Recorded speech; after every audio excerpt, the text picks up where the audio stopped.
আন্দোলন রুখা যায় না, যাবে না, যাবে না। পুলিশ তুমি উর্দি ছাড়ো, বিজেপির ঝান্ডা ধরো। পুলিশ তুমি উর্দি ছাড়ো, বিজেপির ঝান্ডা ধরো। পুলিশ তুমি উর্দি ছাড়ো, বিজেপির ঝান্ডা ধরো। পুলিশ তুমি উর্দি ছাড়ো, বিজেপির। সেই এফআইআর আমাদের গ্রহণ করতে হবে এবং পুলিশের ঊর্ধ্বতন কর্তৃপক্ষ আমাদেরকে কথা দিতে হবে আগামী 24 ঘন্টার মধ্যে পূজন বিশ্বাসের উপর যারা হামলা করেছে তাদেরকে গ্রেপ্তার করতে হবে।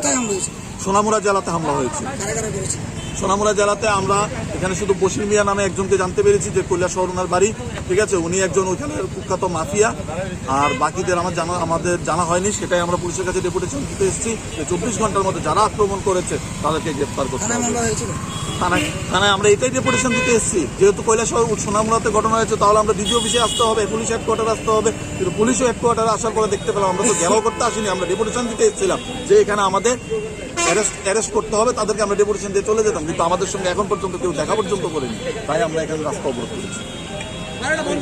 মূলত আজকে ঘেরাও করতেন, আমরা ডেপুটেশন দিতে এসেছিলাম, কারণ আমাদের রাজ্য যুবকংগ্রেস সভাপতি পূজন বিশ্বাসের উপর গতকালকে সোনামুড়া জেলায় হামলা হয়েছিল। কিন্তু এখানে আসার পরে পুলিশের ঊর্ধ্বতন কর্তৃপক্ষ কেউ আমাদের সাথে দেখা করেনি, আমাদের ডেপুটেশন গ্রহণ করেনি। 1 ঘন্টা ধরে আমরা এখানে দাঁড়িয়ে আছি, যিনি পুলিশের এখানে দায়িত্বে আছেন ওনাকে রিকোয়েস্ট করছি আমাদেরকে ভিতরে ঢুকতে দিন, আমরা 3 জন যাবো আমাদেরকে, কিন্তু ওরা কোনো কিছুতে পাত্তা দিচ্ছে না। ওরা শুধু বিজেপির পদলেহনি করছে ওরা এখানে দাঁড়িয়ে থেকে। তাই আমরা বাধ্য হয়ে না পেরে গণতন্ত্র রক্ষার সাথে বিরোধীদের আওয়াজকে শক্তিশালী করতে আমরা এখানে রাস্তা অবরোধ করতে এখন বাধ্য হয়েছি।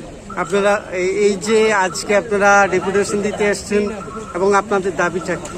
আমাদের দাবিটা হচ্ছে পূজন বিশ্বাসের উপর যারা হামলা করেছে তাদেরকে গ্রেপ্তার করতে হবে এবং আমাদের কাছে অডিও রেকর্ডিং আছে একজন ব্যক্তির, বশির মিয়া নামে, কৈলাসহর নিবাসী, ওদেরকে অবিলম্বে 24 ঘন্টার মধ্যে গ্রেপ্তার করতে হবে। এই ডেপুটেশন নিয়ে আমরা এখানে এসেছিলাম, কিন্তু আমাদের সঙ্গে পুলিশ পক্ষে কোনো ঊর্ধ্বতন কর্তৃপক্ষ দেখা করেনি। ওদের বলা আজকে রবিবার, যদি রাজ্যের মধ্যে আইন অবস্থা হলিডে থাকে, পুলিশের মধ্যে যদি হলিডে থাকে তাহলে রাজ্যের আইন অবস্থা যদি চরম অবনতি হয় তাহলে কে দায়ভার নেবে? এই রাজ্যে একটা দুর্ঘটনা হইলে তাহলে কি কার কাছে ডেপুটেশন দেবো?